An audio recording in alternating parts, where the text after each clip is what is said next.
your idea of immersion starts and ends with random clips for various cutscenes in a perplexing onslaught, you should have just called your game The Evil Within. Also, the folks at Darkworks unanimously agreed to copy the Resident Evil formula up to and including the title screen aesthetics, then released the game 6 years later. October 30th? Well, that's real original. Let's make it as cliche as possible by setting the date prior to Old Hallows Eve, a few hours before midnight. Might as well add it on a stormy night with a full moon and have wolves howling in the background. Alright, I guess they're going the cliche route. Dings galore! Conby, this is Fisk. I hope you had a safe trip. Carnby is listening to voicemail from Fisk almost a week after his presumed death just so we can try and cram all this exposition into our frontal lobe. And the only important retaining fact is that Fisk is dead. Various future scenes will subtly endow us with insight of Carnby's career path. Darkworks must have been really proud of the work they did with this scene. Boston Police Department. Name Fisk. First name Charles.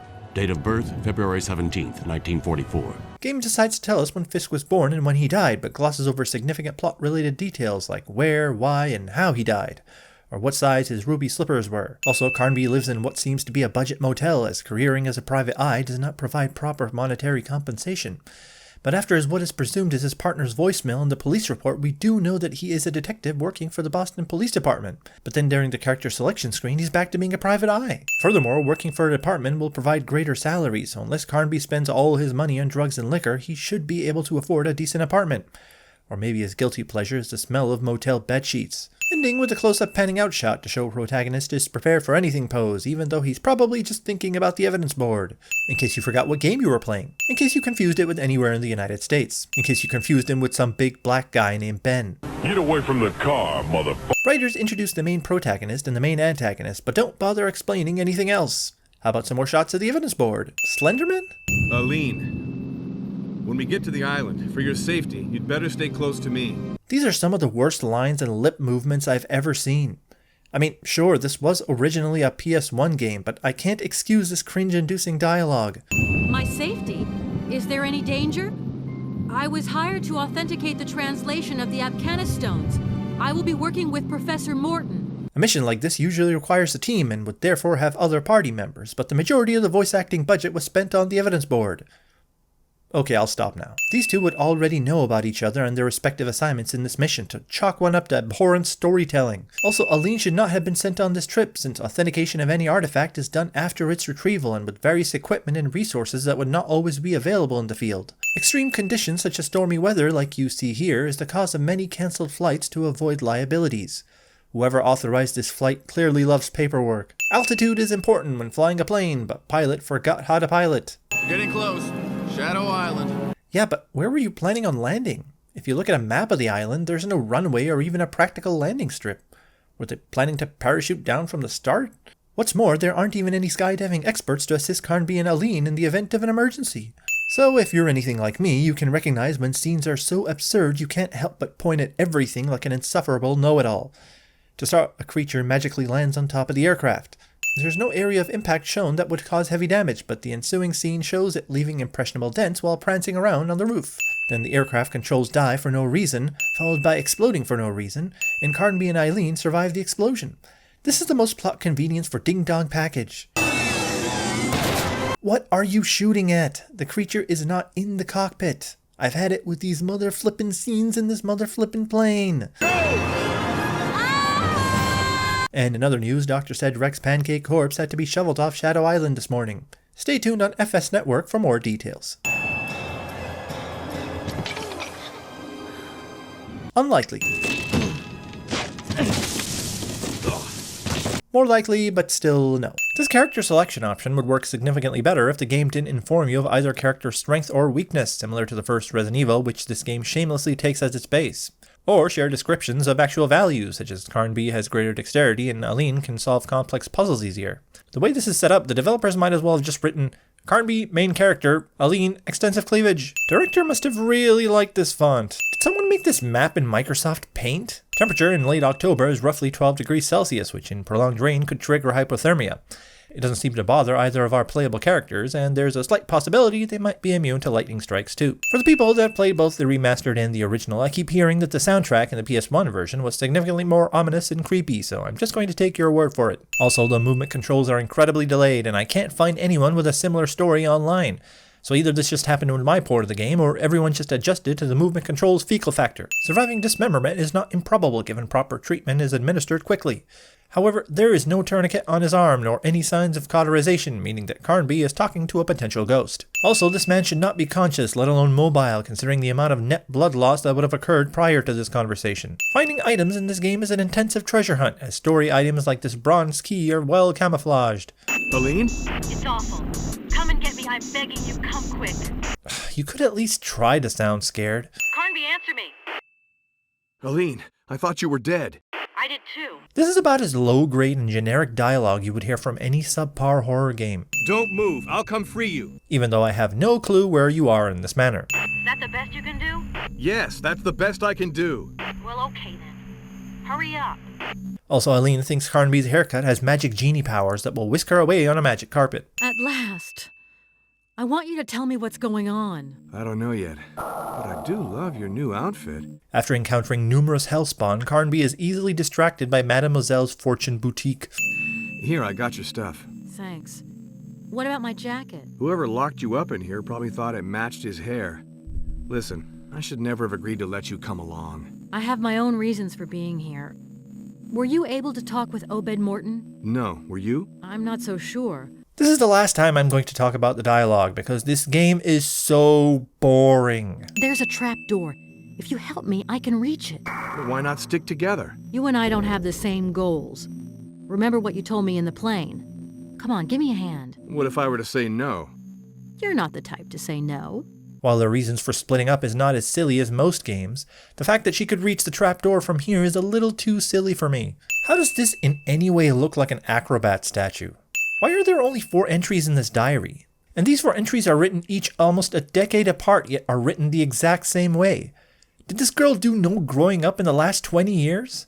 Also, this girl is written to be psychotic right from the start without any reason as to why. Have these writers heard of cause and effect? Rocket launcher pistol. He needs 7 statues to carry out some sort of ritual.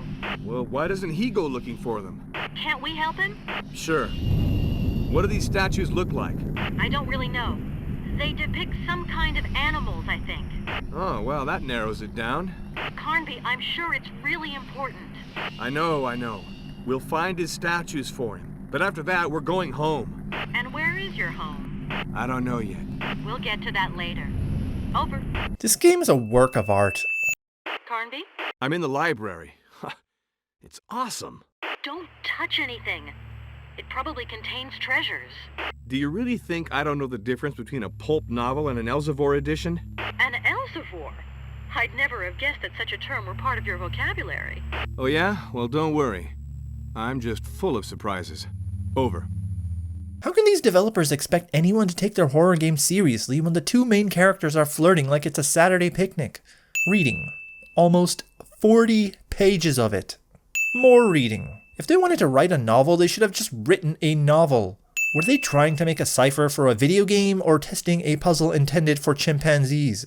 In good survival horror games, developers make it clear that characters could not figure out a puzzle, but here we're left to assume that Carnby and Aline are witch doctors themselves. Korna. Oh, Gulai. Hyper harness Korna. Stop it. Get some help. Hey! Where am I? Stop jerking around. Let me try and get you out of here. My legs. The radio is dead. What? Isn't this guy dead? How long has he been here? There's no evidence of the plane going down recently. Was he in a coma? Like, what the f? This is actually a really cool idea. This game actually did something unique for once. So many parts of this game have no background music at all. Just utter silence. Hope you enjoy the sounds of footsteps and the wind. Okay, I really didn't want to have to talk about this, but I'm going to because I am so bored. This whole game is just a bunch of loose parts that you are forced to piece together, mostly through reading long diary entries. Each character has their own pathway and boss fights as well. Continuing to try to explain the plot would only confuse all of you. I don't even understand it that well, and I went through the whole game. So let me explain what I mean through some examples. Similar to how Resident Evil's theme is biohazards and Silent Hill is the occult and internal struggles, the theme of this game is mysticism. We have witch doctors, creatures that spawn through magic, and artifacts that are used to seal away enemies. However, there is no way to connect the game through the narrative because the topics are all over the place. In fact, characters just seem to read each other's minds. They are aware of everything the other is saying without ever having heard about it. Even the game layout of the environment is lousy. There is not a single washroom, dining hall, or kitchen.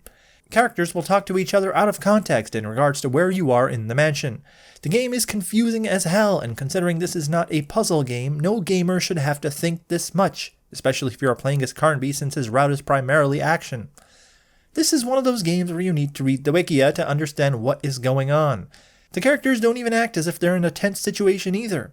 All of this is like a National Treasure Hunt movie game rather than a survival horror game, and yet in the process it seems all they really wanted to do was write a novel.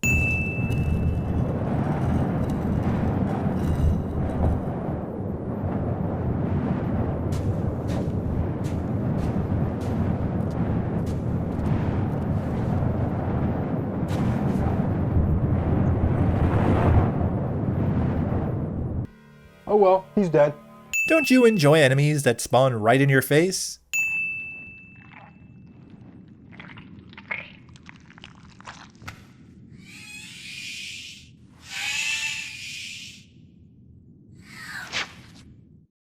About half an hour left in the game and a new enemy is introduced. What a remarkable use of assets. Aline? Carnby? Alan just tried to kill me. It wouldn't be the first time. Nor the last. Is this news? Aline, I cut Alan off. He's coming towards you. But I won't be able to shoot him. I've never done anything like that. Don't panic. I'll get to him before that. Just make sure he doesn't get through. But Keep him on ice. I'm on my way. Radio communications are unhindered by mystical caverns of the dark world.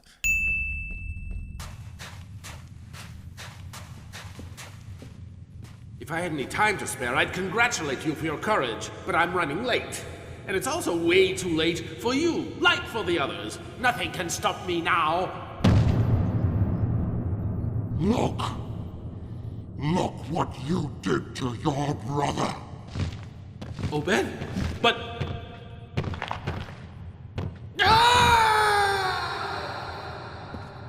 So that's it, right? The game's over?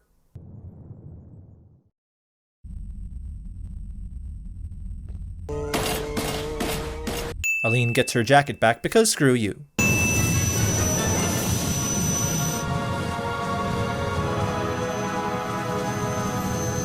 Come on! Climb in!